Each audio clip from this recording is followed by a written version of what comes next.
Hey everybody, welcome back to Guaranteed Fresh. I'm Cashlyn and I have two special guests this week.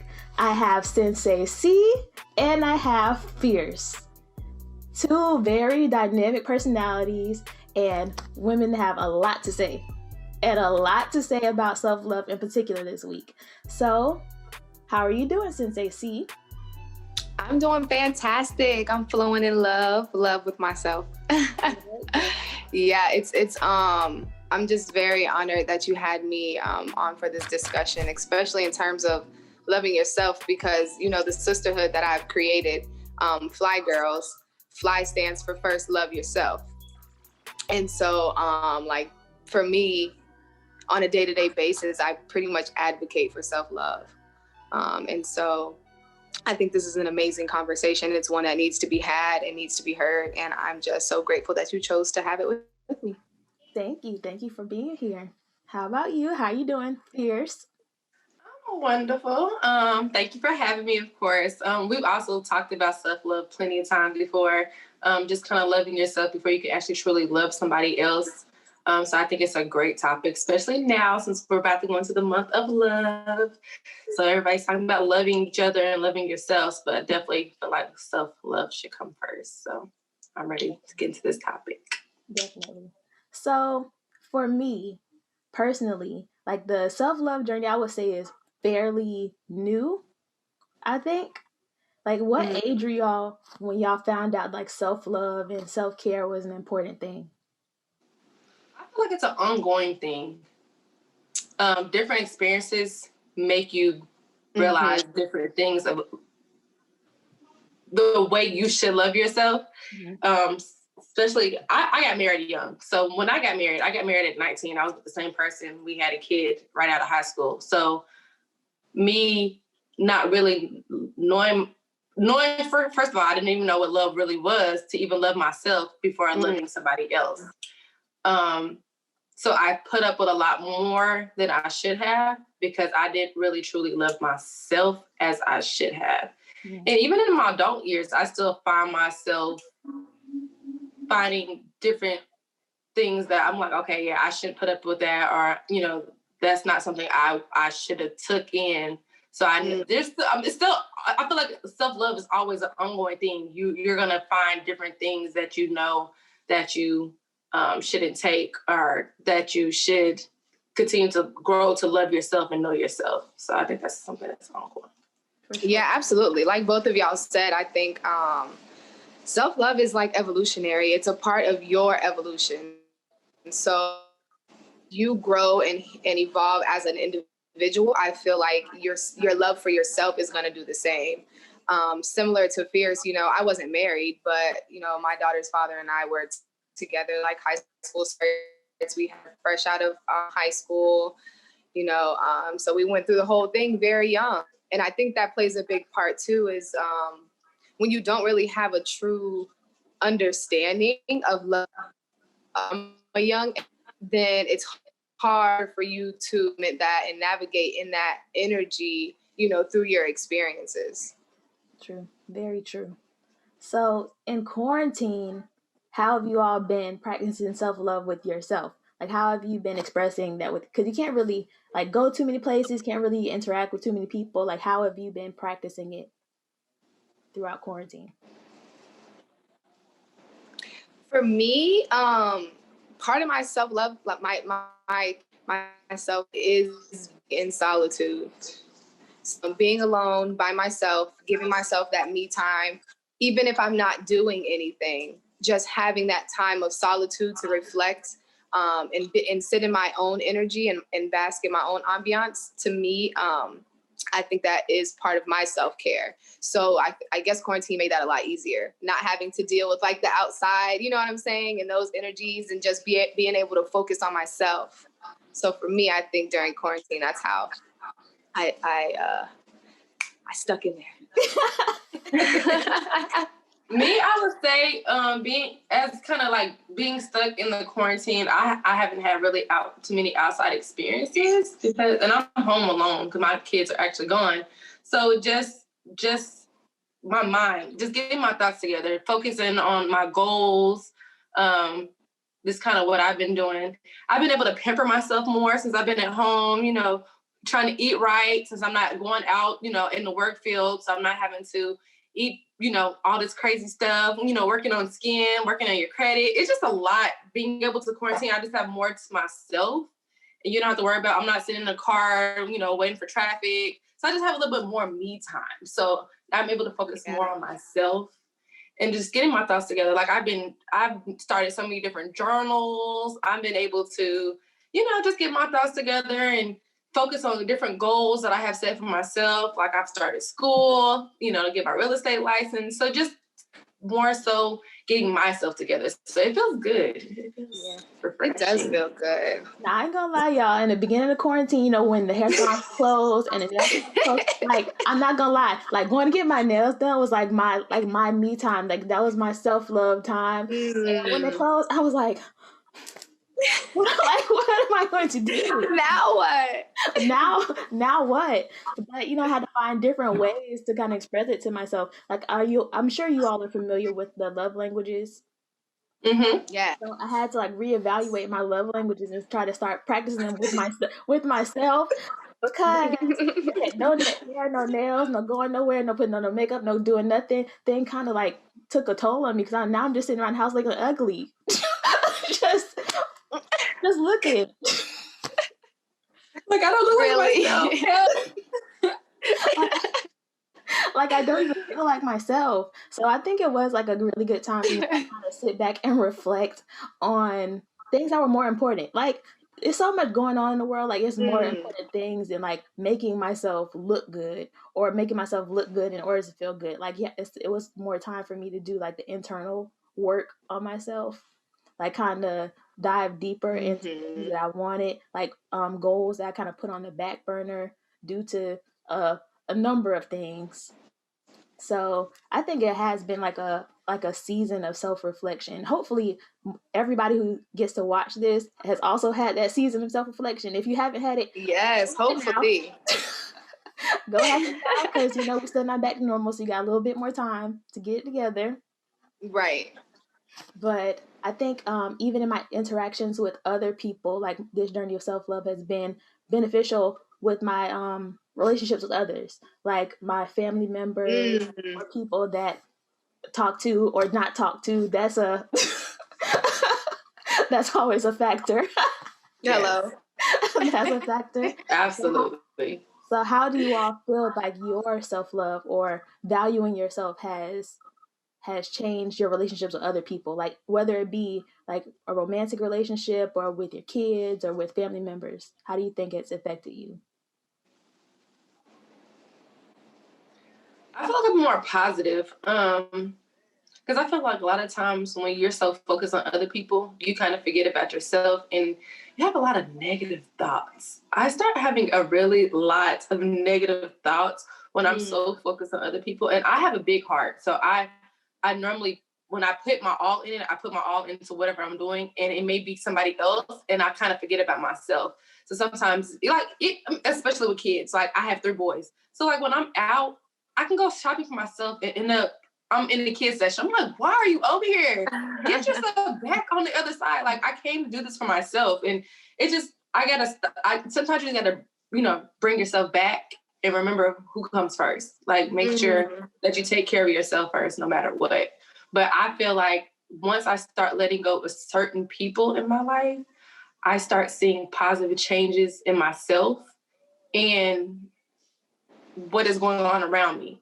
I'm able, I start letting go of some of the negativity, negative people, and I start seeing more blessings come within myself. So, it's great to let certain things and people go. And people.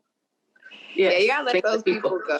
Let the people go. Let it go. I mean, it's okay to still love people from afar, but once you start evaluating your life and yourself, you just gotta love people from a distance. There's nothing wrong with that. Yeah, they're absolutely.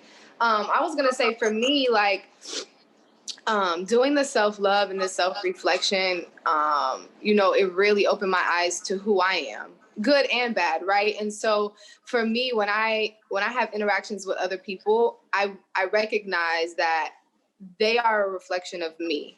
So anything I see good in them is a reflection of me. And even anything I see negative in them is a reflection of me. So in turn, when I'm doing those, those self-reflections and self-love, then, excuse me?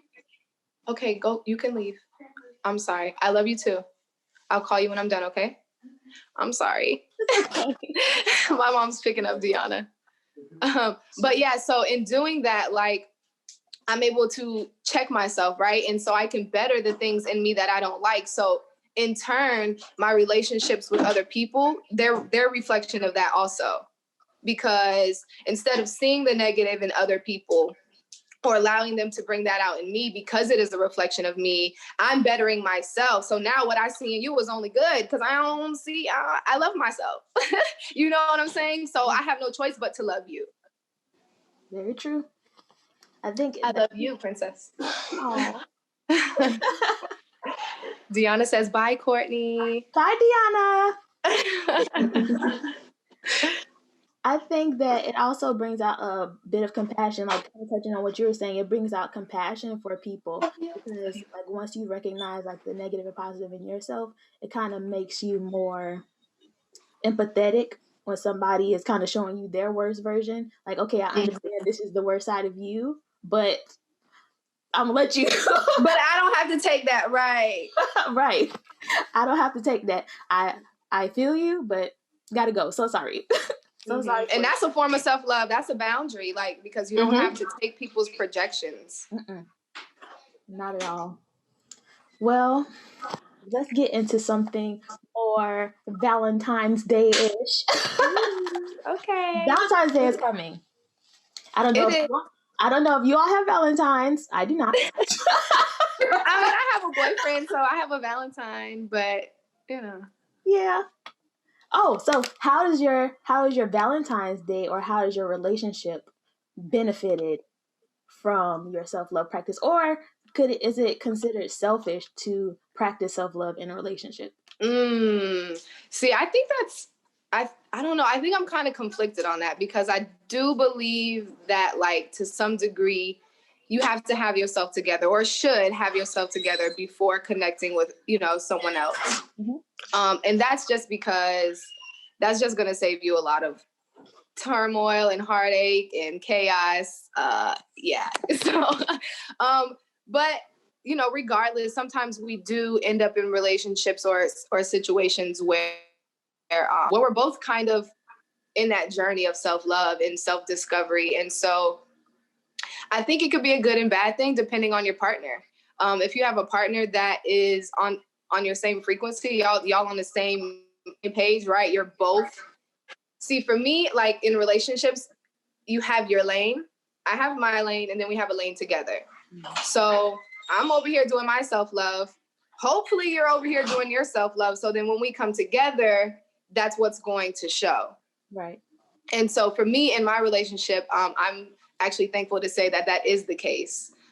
Being able to both self-reflect and love on ourselves enough to be able to love on each other. And even that goes into like learning the love languages and stuff, because you think that you know how to love people. You think you know, and you don't. And 9 times out of 10, they're not going to tell you because they don't even really know. And that's another thing too. You got to love yourself, know what love is to you in order to be able to receive that. Yeah. What about you, Channing? Fierce. Thank you. So right now I'm actually in a new moving relationship.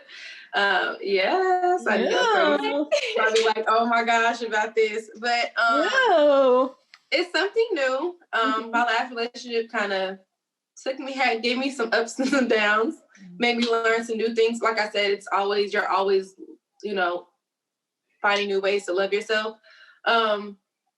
I feel like in my last relationship, he kind of taught me a lot about myself, good and bad.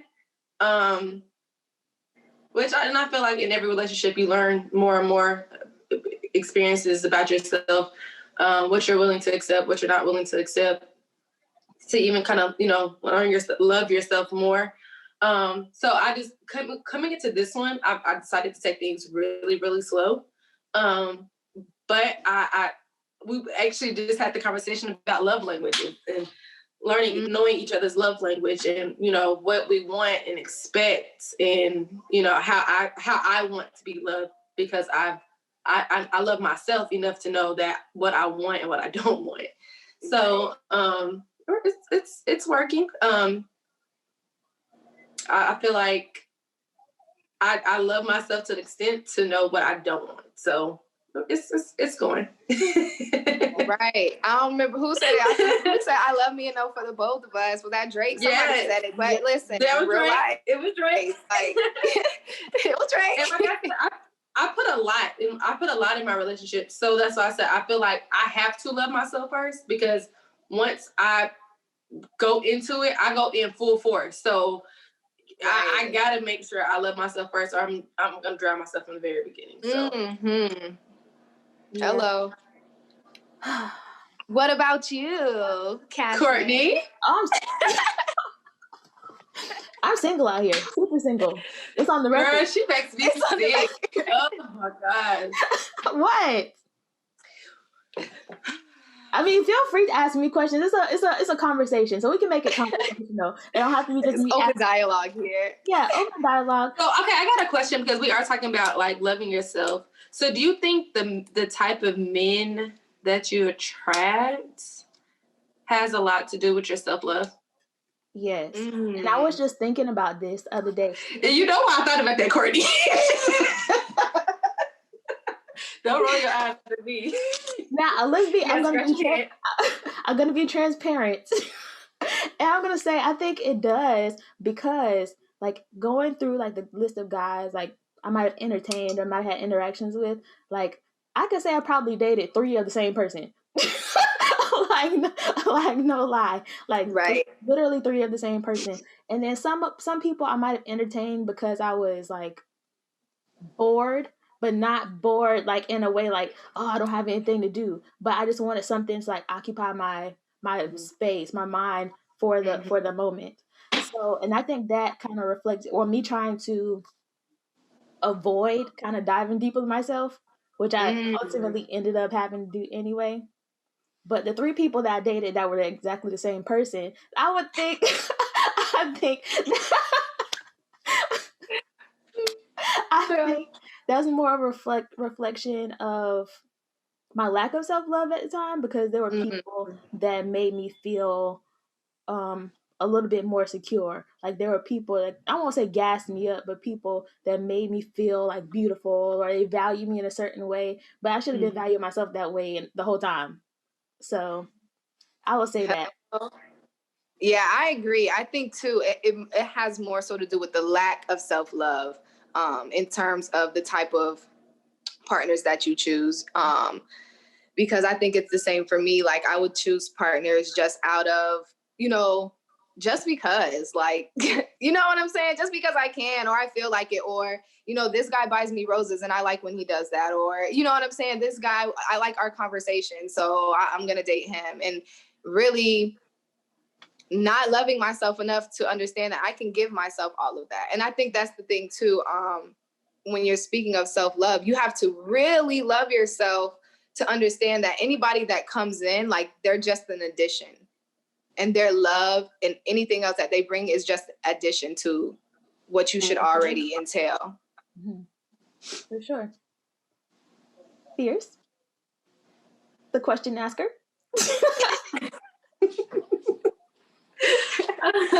Look, I was up here processing. My bad. So I'm trying to get my thoughts together. Give me a second. Okay.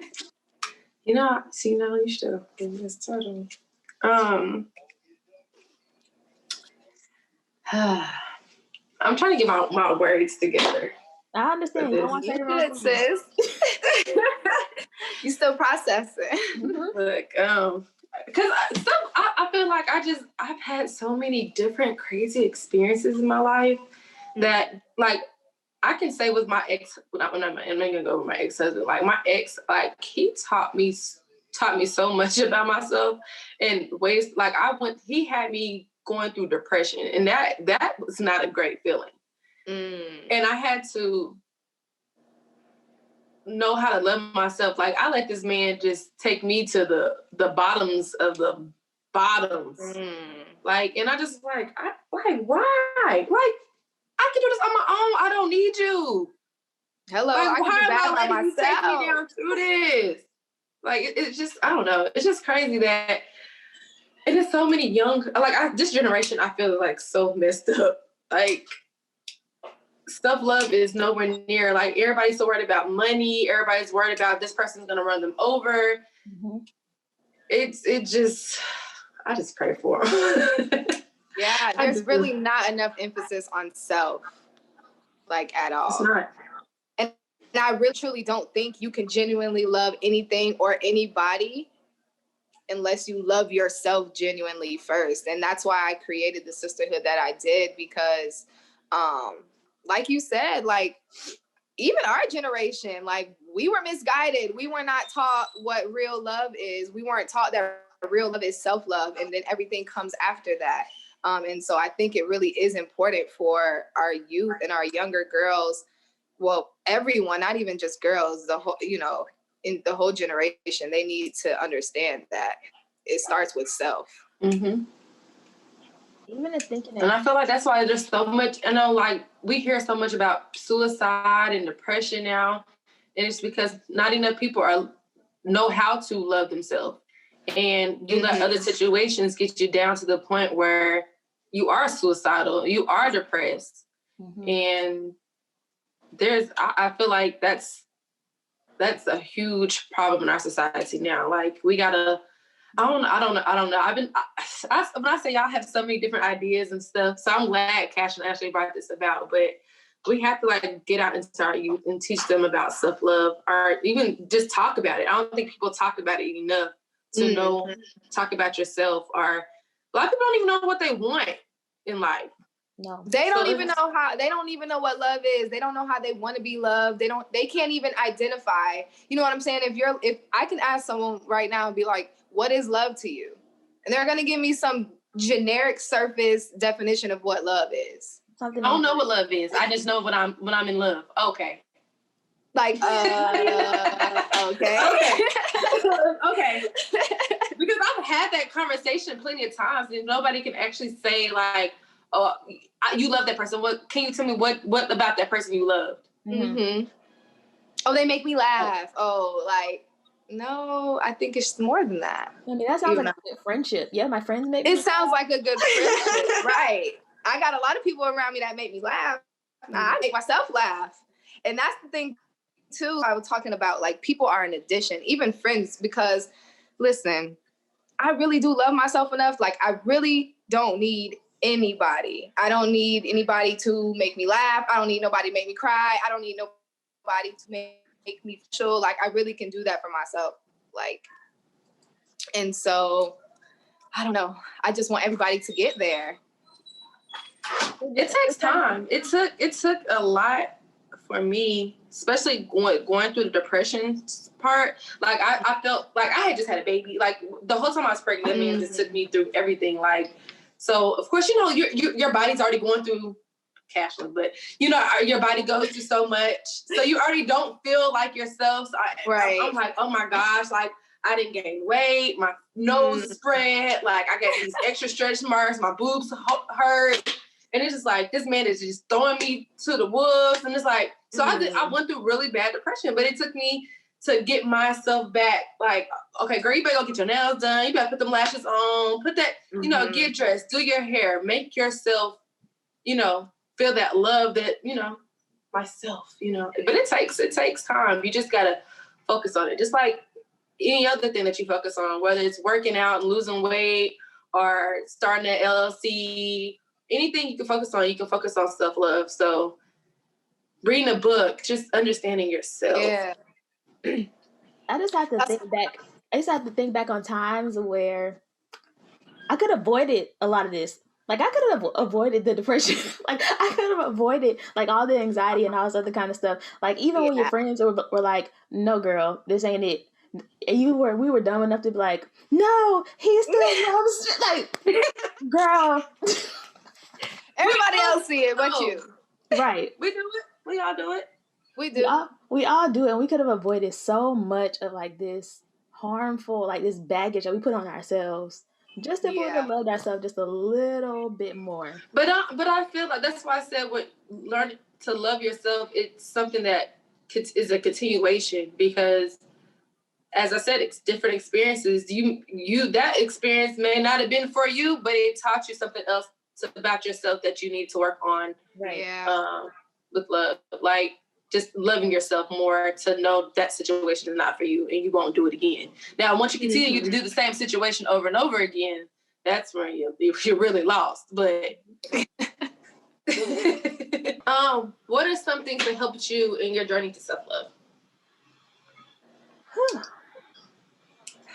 Like getting there, or like the tools used to self-love? Get you there. What are some helpful tips that you can give to other people that you use on your journey to self-love? Let's see. There are so many. Yeah. I feel like for me, part of my self-love and my self-care is really elevating my consciousness. And so for me, doing a lot of like self-development, so watching videos or reading a book, hopping into spaces where people are talking about bettering themselves. For me, that plays a role in my self-love, because I want to be an overall better person. So I just try to do things that for me make me feel better. In whole, like not just like, I get up and do my hair every day just so that, because when you feel better, you do better. But like internally, I try to do things that make me a better person for myself and for humanity. And that is a big tool that I use for self-love. I think that I also, like during that time in the beginning of quarantine where I just was not doing nothing, like when I just didn't have put in the effort to do hair, to do any of that, like I just had to start making myself get up and dress myself. Like I had to, because like that militancy. Yeah. Looking better can like jumpstart your day, I feel.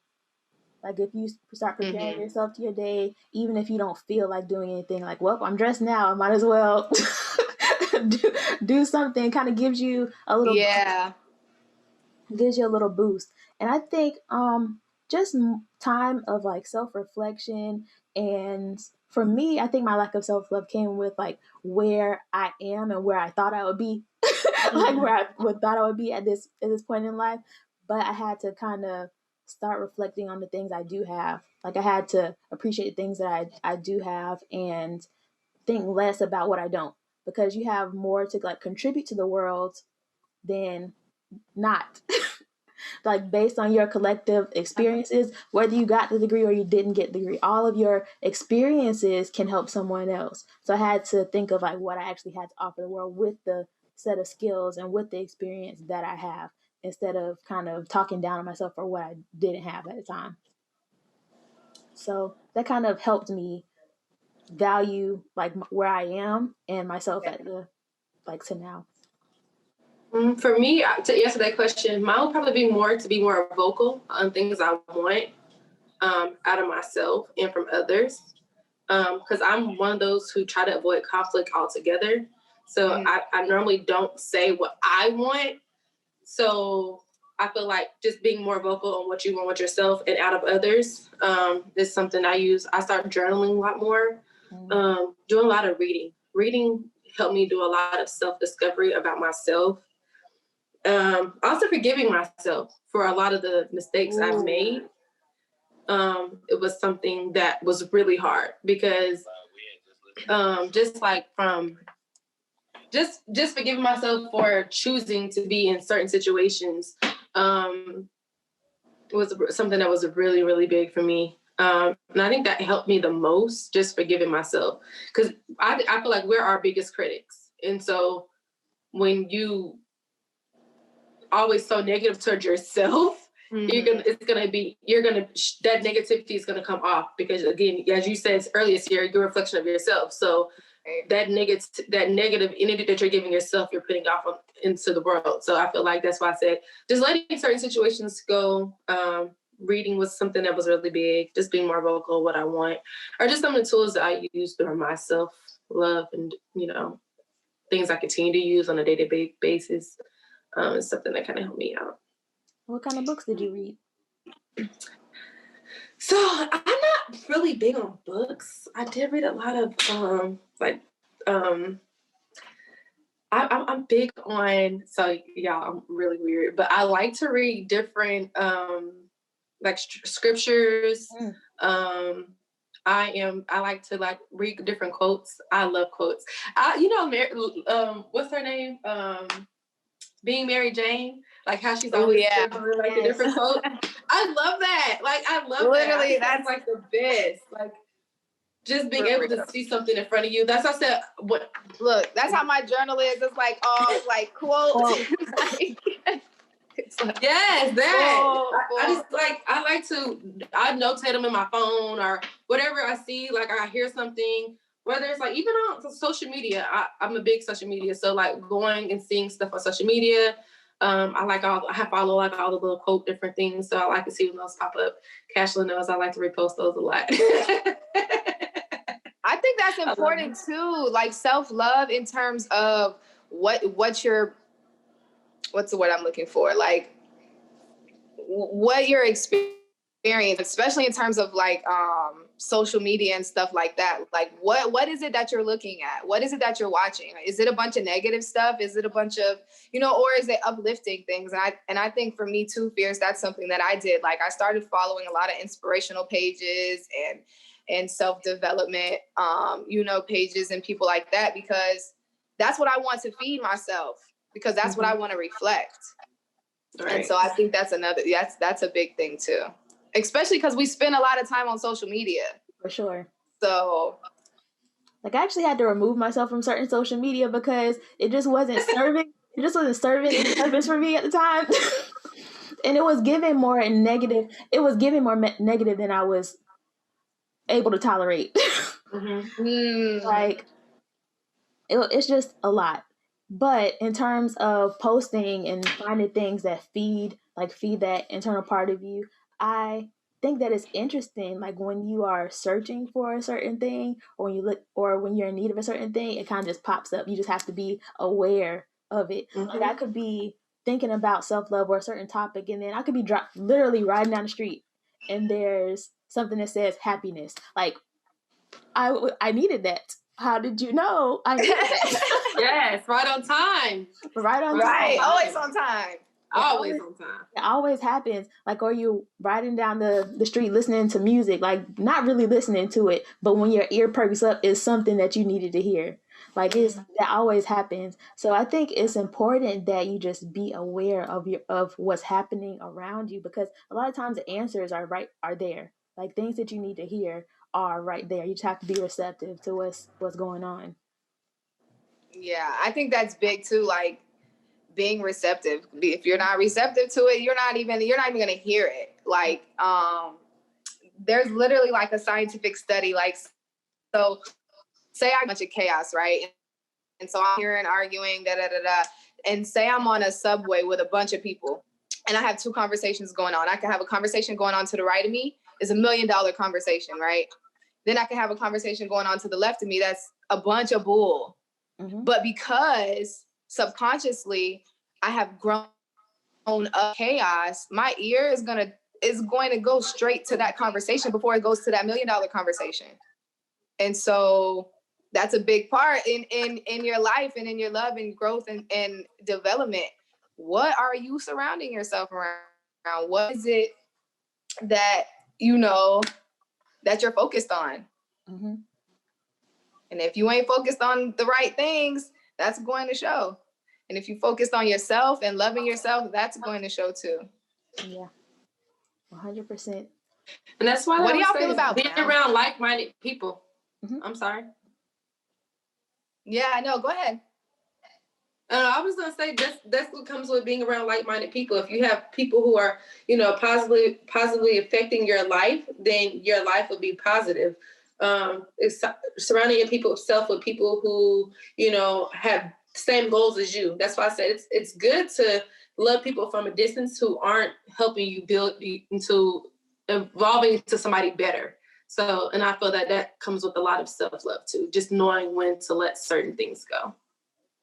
And surrounding yourself with people that have benefits to yourself. So that went into my next question. Like, what do you guys feel about boundaries? How do you implement boundaries, and how do you think that plays a part in your self-love? Well, that's heavy. It's heavy. Boundaries can be hard for me with people like that are family. Boundaries with family members is more difficult for me. Setting boundaries with people that are friends or people I'm getting to know, very easy.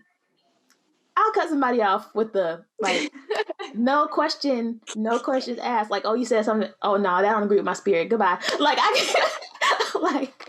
I'm very that way. But people who know me, I've grown up with family members, I'm more passive, just because I value that relationship. I don't want to have any bad blood or anything like that. So I won't say I'm a pushover in those situations, but I kind of put my feelings on the back burner when it comes to those relationships. And I think that is necessary in certain situations, but speaking and letting your opinion and letting how you feel be known is also important too. And that's something that I'm working on. So I'm the opposite of Courtney. Same. I'm good with boundaries. My family would tell you I am the, you don't talk to us, and that's fine. I love you, but I know that me and you are not on the same totem pole. So I'm going to separate and love you from a distance. My issue is my issue is more so with relationships, when to know how to cut those off. Yeah, I'm with you, Chris. Yeah, mine is more with relationships. It's harder for me to cut certain situations, especially if I love you. Like, family is different. That's a different type of love. I love you, girl, but you're going to have to be over here. It's harder for me to cut relationships. Now, I can cut them. And once I'm cut, I'm done. But I put a little, because I told you, I put so much into relationships, it's kind of harder for me to cut those situations off. But I'm very good at boundaries. Boundaries are something that comes really easy for me. I can cut everybody off. I'm good at that. I'm an army rat, so I moved around so much. So being able to cut people off is not hard. Got you. Yeah, I'm with you there. But let me say it hasn't always been like that. It was, that is part of the journey, and my self-love and my self-development journey is being able to stand firm in my boundaries with everybody. So for now, at this point, yeah, I can cut anybody off. No, for me, I feel like I'm very clear. I'm very vocal about my boundaries when I get into new situations, whether it's a friendship, or relationship, whatever, when I meet new folks. And so if you choose to place yourself outside of my boundaries, that's on you. You know what I'm saying? Once you cross that line, you got to stay there, type of thing. So for me, it's really easy to be like, and then not even that, there are some situations where I don't have to cut you off completely, but just in this moment or for a while until you could recognize how you stepped out of my boundaries. And then you can come back and maybe we can figure it out from there. But yeah, boundaries for me, I think is one of the major tools in self-love and loving myself. That's for sure. With family too now. Because for me, I have the understanding, I have relatives and I have family. I didn't choose my relatives. I didn't choose, who I'm related to by DNA. but I get to choose my family. And so for me, my family is my tribe. My family are the people that I connect with, you know, and operate on certain frequencies. And so, yeah, family, relative, it don't matter. You can go. I love you. Look, I love you. Right. Love right. you. And we could disconnect gracefully too. It don't have to be no beef, no nothing. Yeah. But and I feel like sometimes family forget about boundaries, and that's probably the biggest thing. Like I can say there are a couple of family members that I had to like really just say, okay, sis, I can't do this no more. Like I love you, but this just ain't it. And I just I have a huge heart, but I just you gotta accept my boundaries and let me be. It's so hard. It's not that hard. It's not. It's really not that hard. It's not, because as long as family, because family is the worst. I would definitely say family is going to be your worst in your self-love, because they don't understand. I'm not gonna say they don't understand, because they do, but they know you, so they're going to test and continue to push and push and push as long as you continue to let them go over your boundaries. Yeah. I think it's amazing, like how some people's issues with self-love kind of have started with family, like things that boundaries that family has crossed over the years, like even starting young. So how would you all encourage your kid to set those boundaries even now with family? I mean, I encourage my daughter in different ways. Like I don't relationships, you know, like even just in terms of like, you know, you go into your people's house and you're like, oh, you know, go hug so and so. Like if my daughter's spirit don't connect with somebody in a certain way, I respect that. I'm not going to force anything on her. Now, we're not going to be disrespectful, and we're not going to make anyone feel no type of way. Just because she's 10 years old doesn't mean she doesn't have boundaries, and she doesn't know what she wants to do, what she doesn't want to do, what she likes and what she doesn't like. Right. And I think for us, like in our generation, our parents didn't allow us that freedom. And so I think that is another reason why it was so hard for us to grasp the concept of self-love and boundaries and being able to stand firm in that. And so for me, I just try to be a little less conventional in my parenting in terms of allowing my daughter to have a voice. For sure.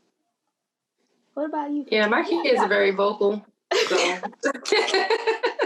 they're just as vocal as a crazy mama. So I don't think I really have that issue. But even on down to the small one, see, like Jonas is gonna tell you, like no. Look, no. Oh. No. My kids are very vocal. I feel like and that's what I just said, using your voice, being vocal. Like, and I tell my kids, they're going to be respectful. That's just it, because they know I don't play like disrespecting adults, but they're still going to be vocal enough to tell you what they don't do or do not want. Like, right. And I feel like that's important. I feel like a lot of times people are shushed so that they don't have a voice, and that takes away confidence. And that comes with a lot of having a lot of self-love. Confidence is one of the biggest things of self-love. Yep. And a lot of people don't have it because they're shushed or shunned to not be able to say certain things to certain people or have a voice about certain things. And I feel like that's not something that I've ever told my kids, not to be able to voice your opinion. Just be respectful in the way that you voice it. Right.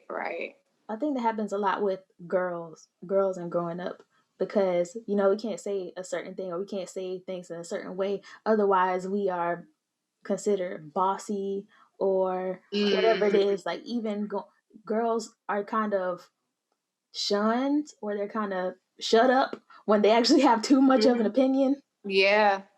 And that can take a toll on a girl's self-esteem, because now, like, this is what I think even matter, because every time I go and tell you what my opinion is, you tell me shut up, or you tell me, oh, you talking too much, or whatever it is. So I think we have to listen to our girls when they're trying to express themselves. Of course, like in growing up, you're not always gonna say things the right way, but you have to value like what they're saying, what they're trying to get over, and not make them. What Cashlyn just said is so funny to me because you know how like men are so quick to say, hey, just maybe off a little off topic, but hey, what you just said, you know how men always say they want somebody who's vocal, somebody who talks.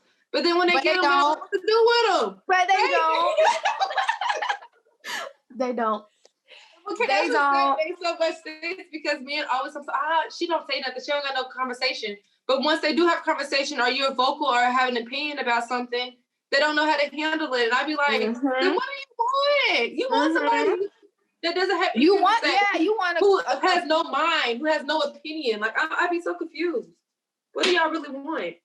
And Fierce even knows, like from interactions with certain guys on my end, like they'll talk about what they want in a girl, but as soon as they encounter me in a conversation, they're like, "Oh nah, she like she's like you got too much voice. You got too much to say. Like right. They don't like the strong opinionated ones. A lot of them do, like you said, Fierce. They say they want, you know, somebody that's vocal, someone that can communicate well, but no, they want somebody that's gonna sit back and clutch their pearls and, you know, be submissive. And I'm not saying to an extent you can't be that way, but definitely not at the expense of your self-love. Mm-hmm. You know what I'm saying? Because I mean, hey, I've been there. Right. I done sat down and shut up when I didn't really want to. And it didn't, it affected me in a negative way. It really did. It's just amazing to me that when you actually have an opinion or you have something to say, like now you're not feminine. Like Come on with it. I'm not feminine because I have an opinion. Okay. Well, right. How does that even make any sense? Now, I can see it depends on your delivery. So your delivery can be more masculine than feminine. But me just having an opinion in itself, like, huh? Right. Mm-hmm. So my brain not supposed to work? Because I know you. Because I know you. But no, it's just funny to me. That's why I say a lot of times. But a lot of us women aren't as vocal. I mean, it's to be submissive in a certain amount, but you're not, as you said, not to go against my self-love or how I really feel. I'm gonna be vocal about it. Mm-hmm.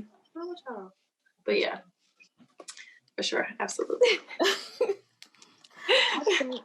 I mean, what would be a piece of advice that you would give like your younger self about self-love, like knowing what you know now? What would you tell yourself about self-love? Ooh, that's heavy. Know when to let go. Yeah. Because now the older I got, like I said, it's so quick for me to cut boundaries, like cut people off.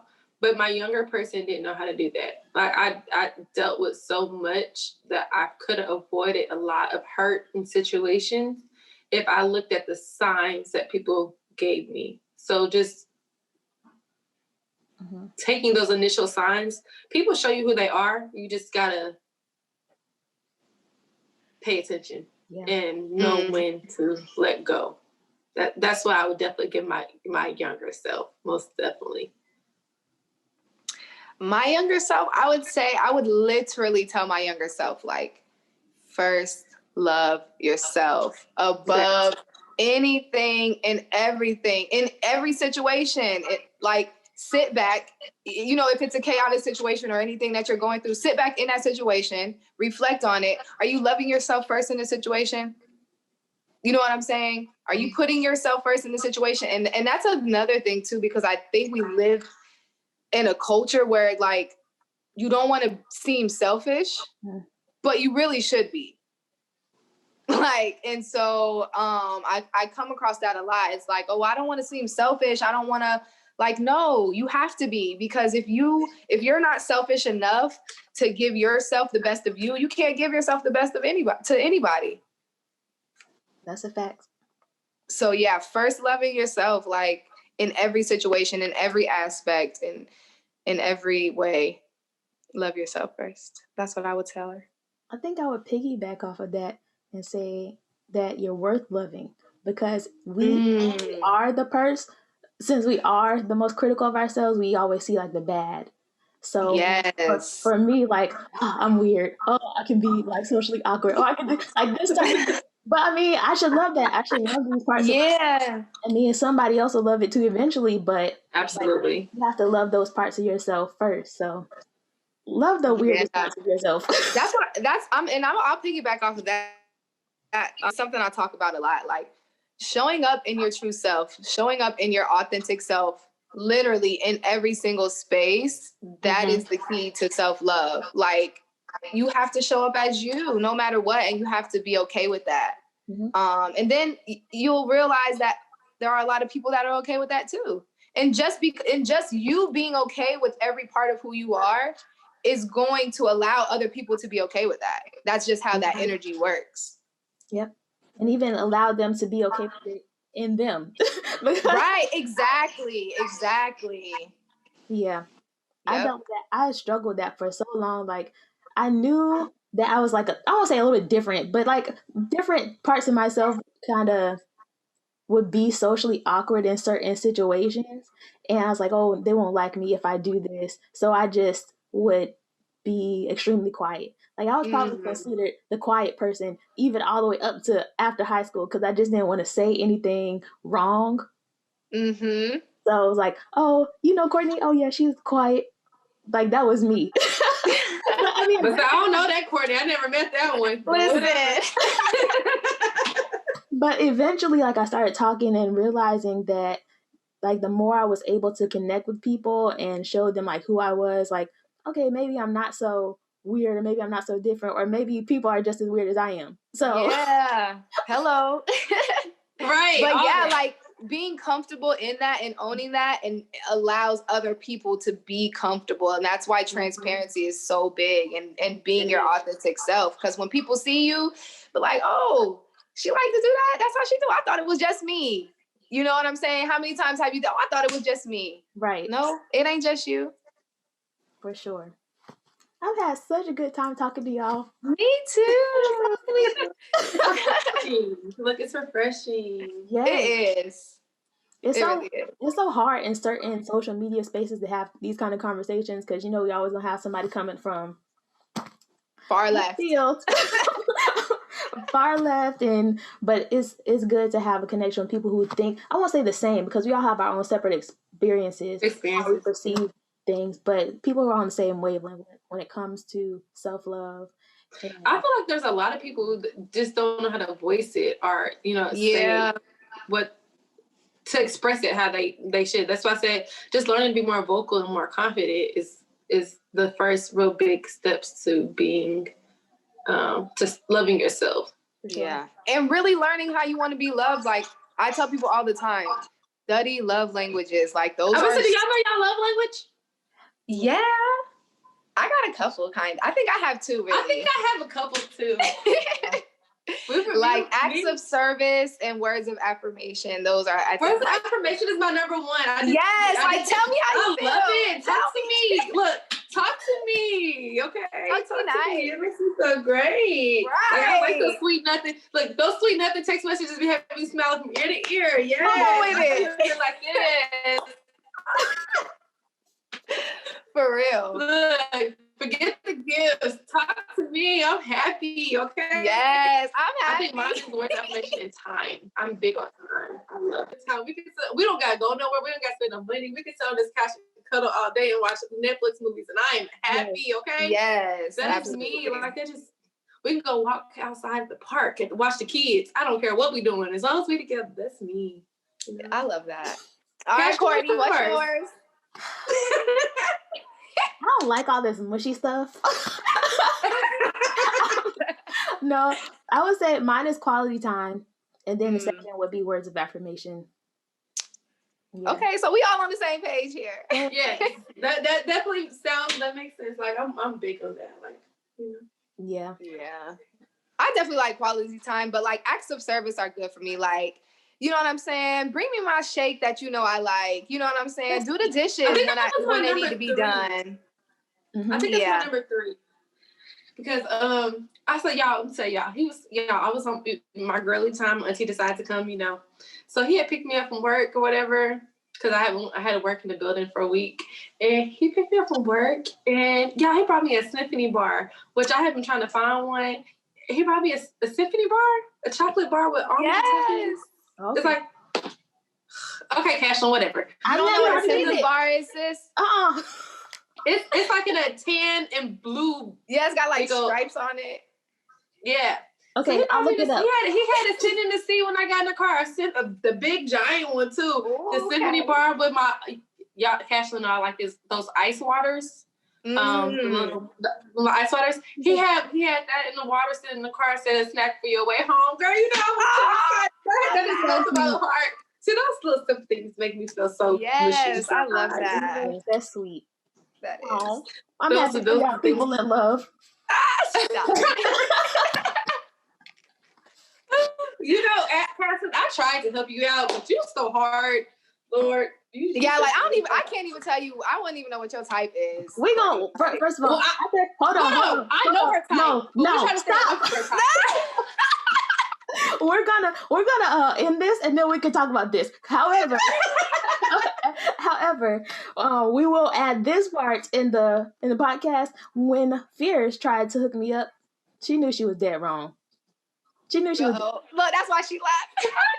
First of all, I didn't try to hook you up with several. You just so hard, y'all. Her type. I trying to tell her she needs to choose another type. Oh, so your type for real? I don't know. So her type is the type that we said self-love.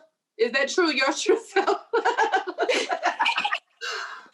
Well, you know what? It's been the type you attract is that self-love. It's been a great time, ladies, and this is turning, and I don't know how it's gonna go. So we're gonna end this before it gets a little feisty. Where can the people find you all on social media? You can find me.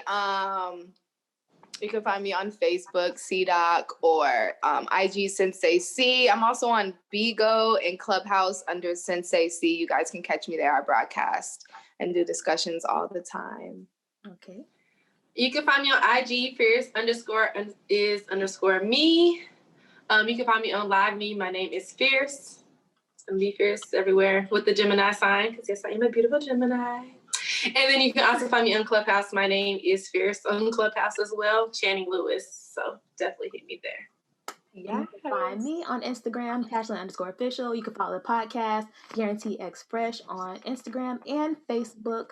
And it's been great, guys. But we will see you all next week. Later. See you later. Bye.